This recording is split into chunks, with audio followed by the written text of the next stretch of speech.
Tahun 1923, dua sahabat kecil bernama Riff dan Danny berimajinasi sedang mengendarai sebuah pesawat tempur dan menembaki pasukan Jerman. Riff pun mengajak Danny untuk naik pesawat ayahnya agar imajinasi mereka lebih terasa nyata. Tapi Riff ini nggak sengaja ngidupin mesinnya loh. Bukannya takut, mereka malah bahagia karena bisa merasakan terbang meskipun cuma sebentar. 18 tahun kemudian, tahun 1941, Riff dan Danny yang sudah dewasa menjadi tentara Amerika dan benar-benar sudah sangat lihai menerbangkan pesawat tempur. Pilot yang lain udah turun, tapi mereka berdua ini masih latihan dan akan menunjukkan permainan play chicken.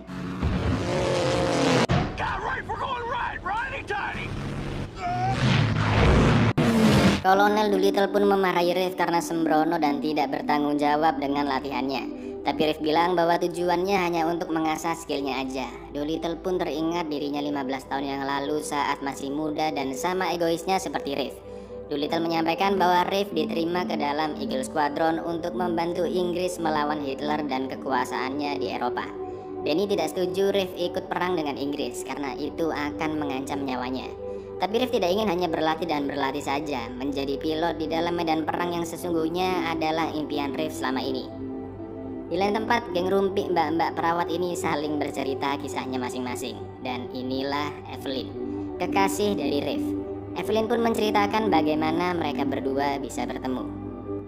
Riff ternyata mengidap disleksia dan kesusahan untuk membaca. Sedangkan untuk menjadi pilot tempur dia harus melewati salah satu tes, yaitu tes membaca. Nah, kebetulan Mbak Evelyn ini yang ngetes ya kan lur. Evelyn heran bahkan huruf yang besar Riff gak bisa baca. Riff pun mengatakan bahwa terbang bukan tentang membaca, tapi tentang perasaan, kecepatan, dan menjadikan pesawat seperti bagian dari tubuhnya. Dan entah bagaimana Evelyn terhipnotis akhirnya meluluskan Riff. Riff pun kembali menemui Evelyn untuk berterima kasih dan mengajaknya kencan. Tapi Evelyn jaim-jaim, ya mau gak mau, biasalah cewek ya. Riff tetap nekat mendatangi Evelyn ketika pulang. Evelyn pun akhirnya luluh. Lalu Riff tidak sengaja melakukan hal bodoh yang malah menjadi momen terromantis yang pernah mereka rasakan. So,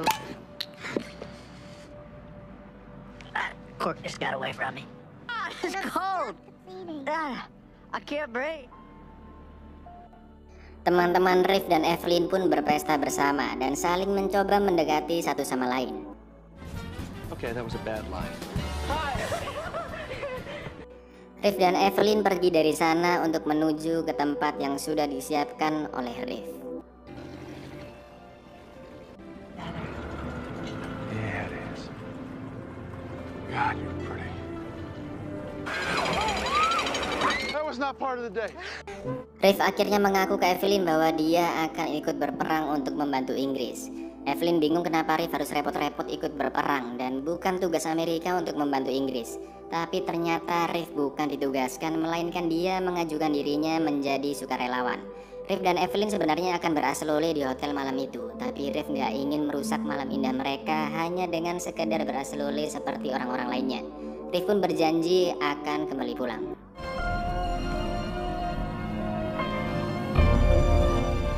Danny mengantarkan keberangkatan Riff. Riff bilang jika sesuatu terjadi padanya, aku ingin kamu yang menyampaikannya ke Evelyn. Tapi Danny hanya ingin Riff bisa kembali dengan selamat. Ternyata Evelyn juga menyusul Riff ke stasiun. Itu artinya Evelyn juga benar-benar mencintai Riff. Evelyn! Evelyn! Riff sudah sampai di pangkalan militer milik Inggris dan kekuatan tempur di sana semakin menipis.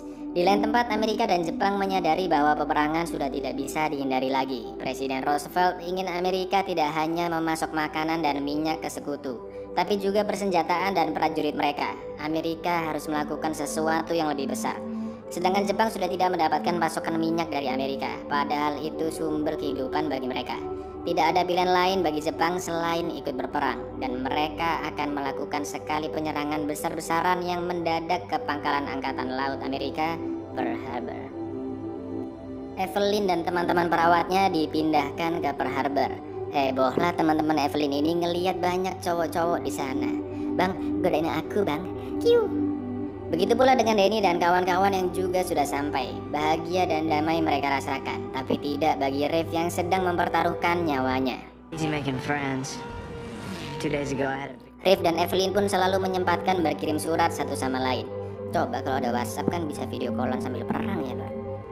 Pihak Amerika berpikiran bahwa mereka akan aman-aman aja dari kemungkinan serangan Jepang. Namun ternyata Jepang sudah menganalisis lokasi dan jumlah armada militer Amerika di Pearl Harbor. Perang udara kembali terjadi antara RAF dan juga Luftwaffe. RAF berhasil menjatuhkan beberapa pesawat, tapi ada satu pesawat yang menembakinya dari belakang.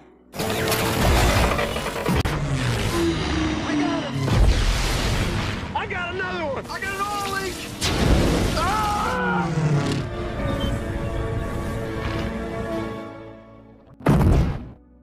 Seorang koki bernama Doris sedang bertanding tinju melawan seorang mekanik dan banyak orang yang bertaruh di sana.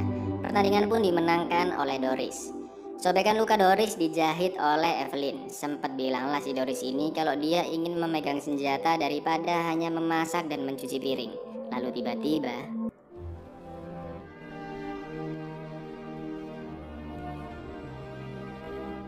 Reef sudah tewas. Denny pun baru tahu jika Reef bukan ditugaskan tapi menjadi sukarelawan. Denny sadar bahwa Reef memang ingin segera menjadi pahlawan bagi negaranya.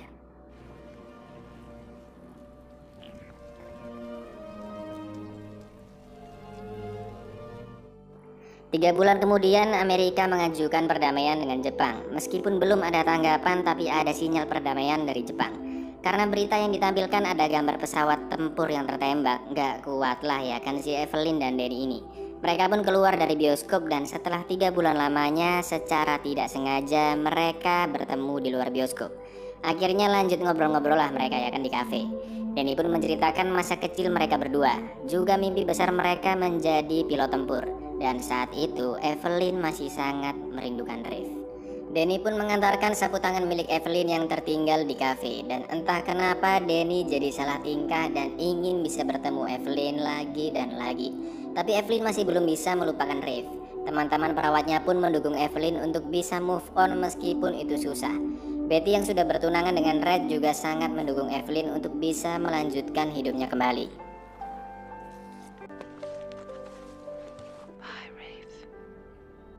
Dua kapal besar Jepang tiba-tiba menghilang dari lautan Pasifik. Mereka pasti bersembunyi tapi entah ada di mana. Denny kebingungan kenapa bisa jatuh cinta dengan Evelyn. Teman-temannya pun mengatakan bahwa dia harus mulai melupakan Reef dan mungkin Evelyn memang jodoh terbaiknya. Lalu Evelyn mendatangi tempat latihan Denny dan mengatakan jika dia tidak ingin orang-orang di sekitar mereka berpikiran ada sesuatu di antara mereka berdua. Tapi Denny tetap berusaha mendapatkan hati Evelyn dengan mengajaknya melihat sunset di Pearl Harbor. Evelyn, have you ever seen Pearl Harbor at sunset?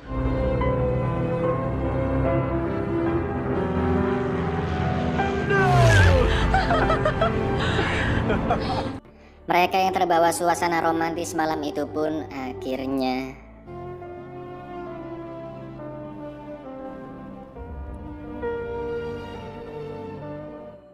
keesokan paginya mereka kembali bertemu. Mereka berdua senang atas apa yang terjadi semalam. Tapi Evelyn merasa bahwa kejadian itu terlalu cepat dan entah kenapa dirinya masih selalu memikirkan Reef. Rencana penyerangan Jepang sudah semakin matang, dibantu oleh intel mirip Tom Samchong yang ditugaskan untuk mengambil gambar kondisi pangkalan militer Amerika. Not a whole lot. Kapten Thurman bagian intelijen kelautan Amerika belum bisa memecahkan sandi kelautan dari Jepang. Tapi dia memiliki firasat Pearl Harbor lah yang akan diserang, karena itu adalah lokasi vital armada Pasifik Amerika yang berkumpul. Tapi atasannya ini nggak mau ngambil resiko mengerahkan seluruh armada ke Pasifik hanya karena firasat Thurman. Masalah lainnya adalah radar pendeteksi pesawat jarak jauh belum tentu bisa berfungsi dengan baik. Padahal lur, Jepang sebentar lagi sudah akan menyerang mereka.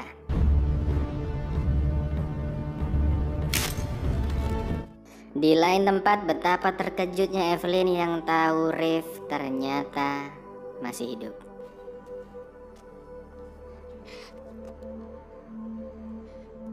Reef diselamatkan oleh nelayan Perancis dan selama ini dia tidak bisa mengirimkan surat. Reef bilang bahwa doanya untuk bertemu Evelyn akhirnya terkabulkan.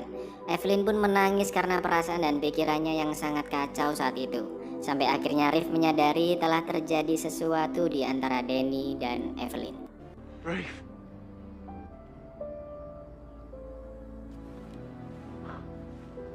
Stay away.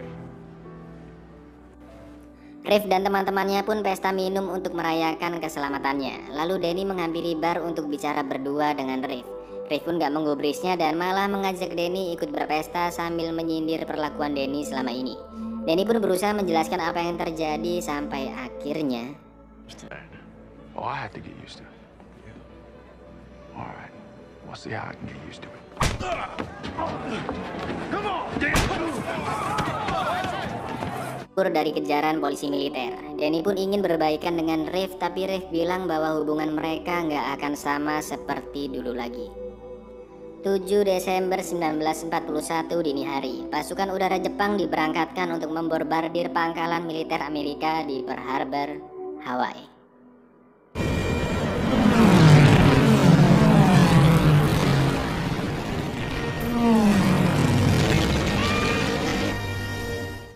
Tepat ketika pesawat tempur akan menyerang, Intel Amerika menangkap transmisi dari Tokyo ke kedutaan Jepang di Washington yang berisi pembicaraan perdamaian gagal, perang sudah dekat. Lalu yang terjadi,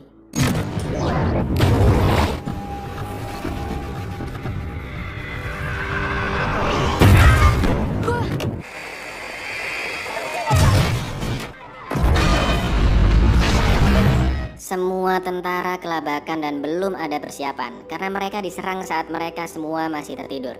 Reef dan Danny pun harus segera kembali untuk mengambil pesawat tempur dan menyerang balik pasukan Jepang.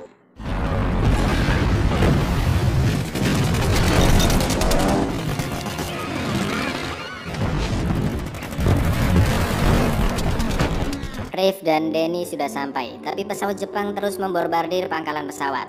Di lain tempat, Doris yang memang sangat ingin ikut berperang akhirnya bisa menghancurkan pesawat Jepang.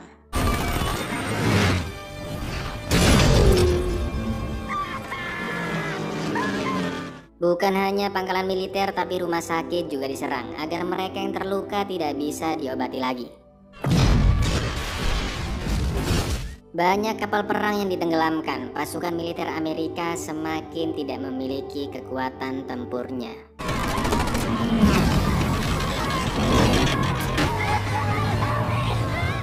Karena tidak memungkinkan memakai pesawat di pelabuhan Pearl Harbor, Danny, Reef, dan yang lainnya pergi ke landasan kecil tempat Danny biasa berlatih pesawat, karena di sana masih belum diserang.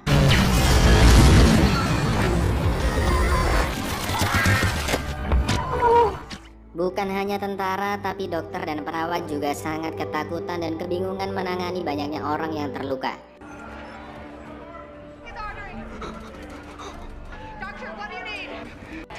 Hanya tersisa 4 pesawat di pangkalan kecil, itu pun hanya 1 yang siap berangkat, 2 belum terisi amunisi, dan 1 belum ada bahan bakar. Dan karena landasan utama sudah hancur, sekarang pasukan Jepang menyerang landasan kecil.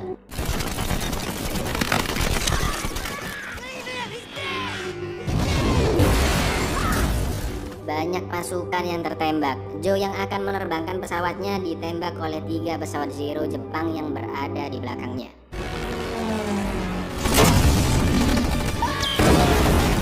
Hanya tersisa 2 pesawat milik Reef dan Danny. Sekarang giliran mereka untuk membalas pesawat tempur milik Jepang. Next, jadi saatnya mereka bermain play chicken. Come on! Go left! Now!